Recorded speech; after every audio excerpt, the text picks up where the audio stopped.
शाह जी, अच्छा शाह जी, गुज़िश्ता रोज़ पाकिस्तान तहरीक इंसाफ के मरकज़ी सदर की रिहाइशगाह पर ऑपरेशन किया गया, दरवाज़ा तोड़ा गया, जिस तरह इधर ज़मान पार्क में तोड़ा गया था, तो इसके बावजूद भी पाकिस्तान तहरीक इंसाफ मुज़ाकरात के जो प्लेटफॉर्म है उस पर बैठी हुई है। मैं भी खान साहब से मिलूंगा, फिर बाद में बात करूंगा। शाह साहब, निगरान वज़ीर आला भी मौजूद नहीं थे, निगरान IG भी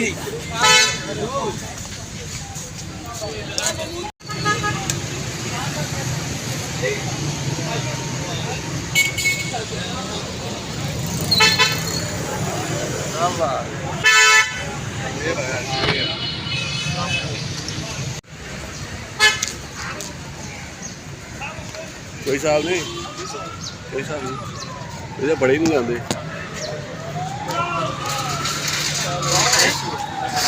कौन है? महमूद खान है, महमूद खान है। महमूद खान